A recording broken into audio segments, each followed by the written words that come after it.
Donc bienvenue à la briqueterie, la résidence des experts du numérique à Marseille.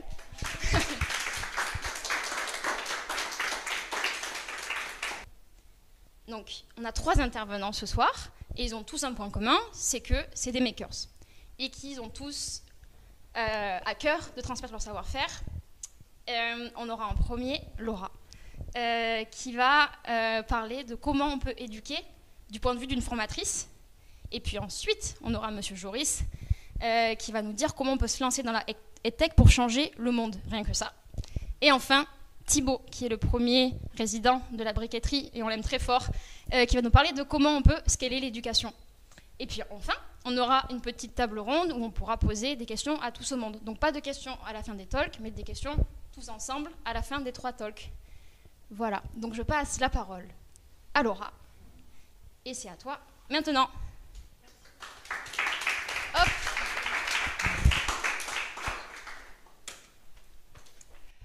Bonjour à tous, je suis ravie d'être là aussi, tout comme Clotilde. Alors moi je vous amène un petit accent toulousain, je trouve que tu n'as pas beaucoup l'accent marseillais. Moi j'arrive tout droit de Toulouse pour vous parler ce soir. Alors Clotilde sur le brief, elle m'a dit il faut parler éducation et il faut que tu racontes ton histoire. Donc c'est ce que je vais essayer de faire au cours de 5-6 petites slides. La première, c'est celle où je me présente. Donc, je suis Laura Streleski, je vous l'ai déjà dit, je suis toulousaine.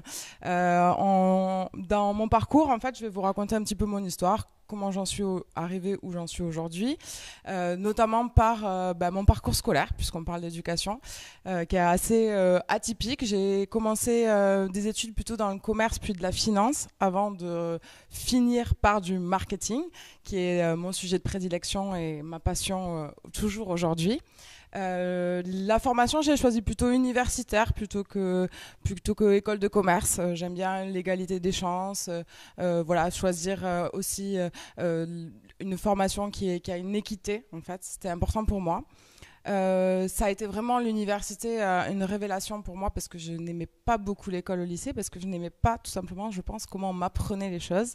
Je m'y ennuyais beaucoup, je ne comprenais pas pourquoi je l'apprenais.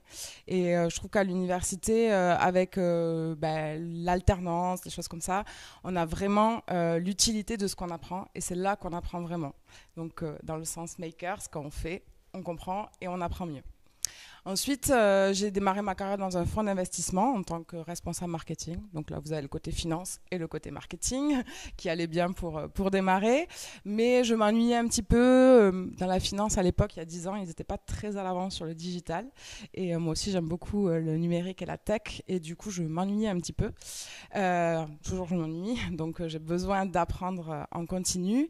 Donc, je suis partie dans une expérience à Barcelone où j'ai travaillé dans une agence de communication digitale. Et j'ai appris pendant 6-7 mois plein de choses, mais surtout, il m'est arrivé un premier échec, et je suis tout à fait d'accord avec Clotilde, on apprend de ses échecs. Un premier échec, puisque finalement, c'était un peu la désillusion sur le poste qu'on m'a proposé, un poste finalement qui est devenu un poste de commercial, pratique que je n'avais jamais eu et que je ne souhaitais pas avoir, mais dans l'adversité, on se découvre, on apprend des choses et on voit qu'on peut avoir des talents. Cela m'amène à quitter cette agence parce que j'avais plutôt envie de faire la commerciale pour moi-même finalement et du coup je deviens freelance. Pendant 1 an toute seule à mon compte, j'apprends à la fois la vie de freelance et le digital puisque je suis complètement autodidacte sur la partie digitale.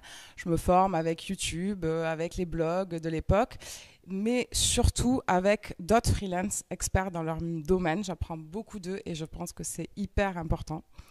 De là, je m'ennuie toujours un petit peu quand même, freelance toute seule, en pyjama jusqu'à 13h devant mon ordi, c'est pas ce qu'il y a de mieux. Alors c'est vrai que j'aurais pu aller dans un espace de résidence, ça aurait été sympa.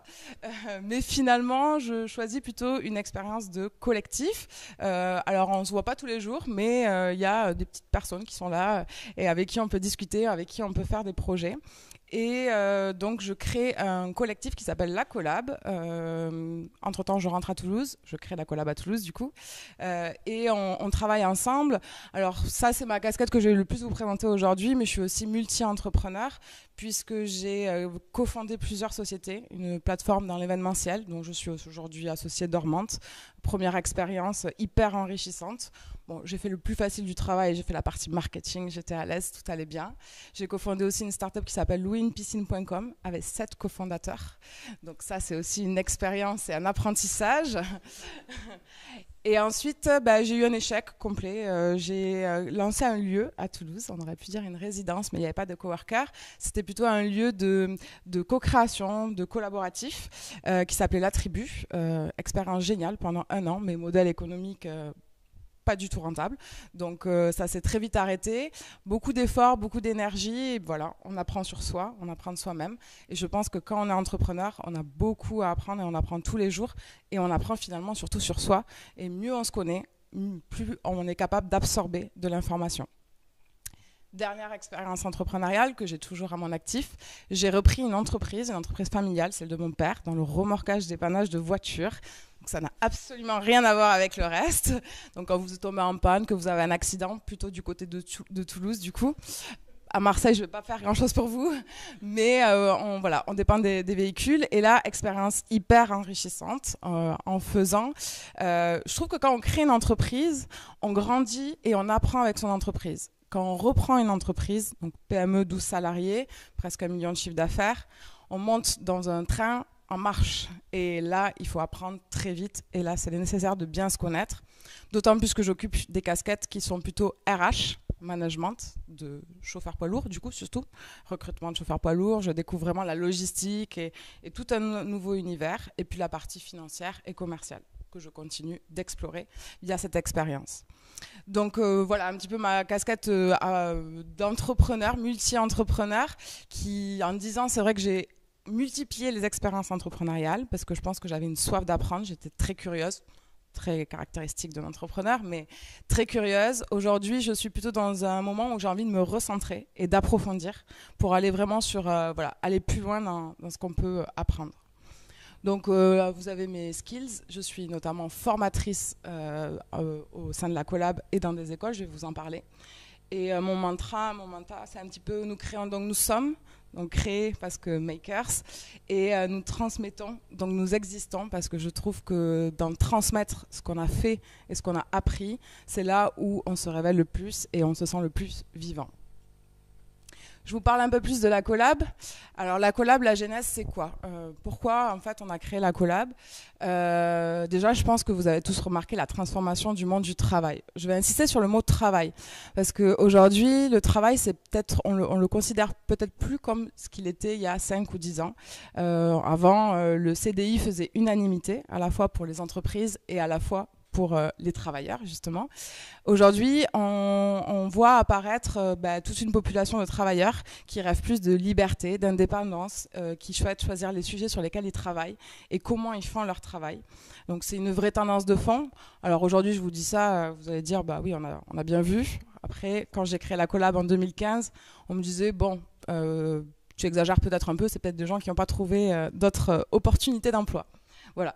Bon. Et de l'autre côté, on a aussi les entreprises parce que les freelances tout seuls, ils vont pas faire grand-chose. C'est aussi les entreprises qui ont une demande croissante de la recherche de talents pénuriques, accélère le recrutement d'équipes hybrides, salariés et freelance. C'est aussi une recherche de flexibilité. En temps de crise, ça fait tout à fait écho actuellement, et d'expertise très pointue. Et le freelance a une adaptabilité, une capacité à se former qui est très grande.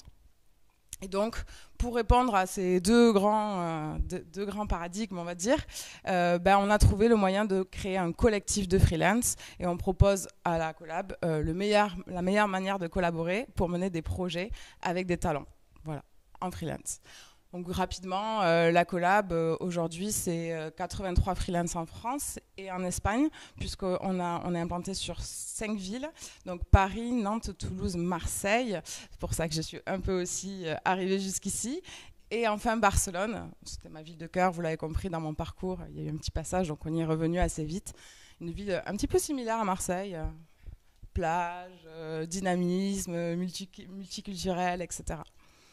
Aujourd'hui, c'est 32 métiers qui sont représentés à la Collab. Et notamment à Marseille, c'est un petit pool de 10 freelances qui travaillent ensemble, qui sont venus aussi tester la briqueterie et qui ont beaucoup aimé faire dans la briqueterie pour une journée en tout cas. Alors à la collab, on fait quoi sur l'éducation concrètement? On fait quoi? Tout a commencé déjà auprès des jeunes parce que personnellement je suis très engagée et toutes les personnes finalement qui ont rejoint la collab ont ce même ADN, cette même volonté de transmettre pour se sentir vivant, je vous le disais tout à l'heure. Donc d'abord, on a formé les jeunes, les étudiants. Donc dans les écoles, on les forme toujours. Claire, par exemple, qui s'occupe de la collab Marseille, ici présente, à Marseille, forme dans l'école de Digital Campus.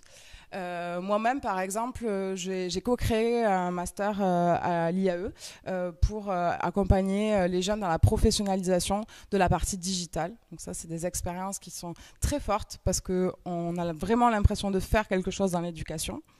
Et on forme sur deux choses, sur nos métiers, nos expertises bien sûr, mais aussi sur l'ouverture d'esprit vers une autre carrière, puisque on nous parle très peu quand on est à l'école de devenir entrepreneur ou devenir freelance, encore moins freelance, alors que c'est tout à fait une carrière que plusieurs étudiants ont envie de prendre. Et on va aussi former des jeunes entrepreneurs dans des incubateurs, dans des pépinières. Personnellement, j'interviens plutôt sur Paris, donc Paris-Dauphine et le village du Crédit Agricole, par exemple.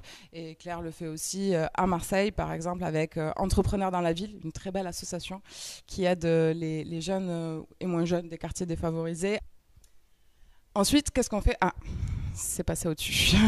On forme à l'inclusion numérique et entrepreneuriale des publics qui sont un peu plus en difficulté vis-à-vis de tout ça. Donc ça va être les seniors, par exemple, sur les sujets de la fracture numérique. On va intervenir auprès de seniors pour les aider sur ces parties-là. C'est vraiment des choses que tous les freelances du collectif pratiquent et à qui ça tient à cœur. Les jeunes en difficulté aussi pour l'insertion dans le marché du travail. On va les prendre en stage, on va les coacher, les mentorer, les aider à trouver les bonnes pratiques, la bonne posture pour mettre à profit leurs talents et leur savoir. Et enfin, les néo-freelance, parce que ça va être un public dans une situation de précarité, à la fois économique quand on se lance, mais aussi psychologique, puisque c'est quand même une aventure. Et il faut parfois, par exemple, équilibrer sa vie perso et sa vie pro, trouver le bon rythme, ce qui est des choses qui peuvent être difficiles en termes de charge mentale. Et donc là, on accompagne avec un programme d'incubation, formation, finançable en CPF et OPCO, qui permet d'accélérer l'activité en freelance. Pour vous raconter une petite anecdote sur ça, je me souviens en 2016, on a accueilli Elodie, qui était, qui était dans une situation complexe, Master 2 d'université en design et art graphique, super parcours sur le papier. Aucune expérience professionnelle parce que tout simplement elle avait une situation familiale un petit peu compliquée, elle était réfugiée politique du Kosovo, pas forcément de réseau dans la ville de Toulouse et avec la mission locale avec qui on travaille beaucoup, je sais qu'il y en a un peu partout en France, peut-être que vous l'avez ici aussi, on a décidé de lui faire une immersion pendant 1 mois au sein de la collab et suite à ça elle s'est lancée en freelance. Ça a été une de nos premières incubées dans le programme du Néolab et aujourd'hui elle est toujours freelance. Elle a aussi eu beaucoup d'expérience à mi-temps en salarié. Elle a beaucoup appris sur elle, beaucoup appris sur sa capacité à entreprendre et aussi bien sûr sur son métier. Et le dernier volet, bien sûr, avec tout ça, on fait plein de choses bénévolement et parce qu'on aime ça et de cœur, mais on a aussi et surtout envie de transmettre nos expertises aux entreprises et leurs salariés. Alors, un petit peu comme l'a dit Clotilde, nous, on va être plus sur aider les gens à faire, les apprendre à faire plutôt que faire pour eux, même si on peut aussi le faire pour eux.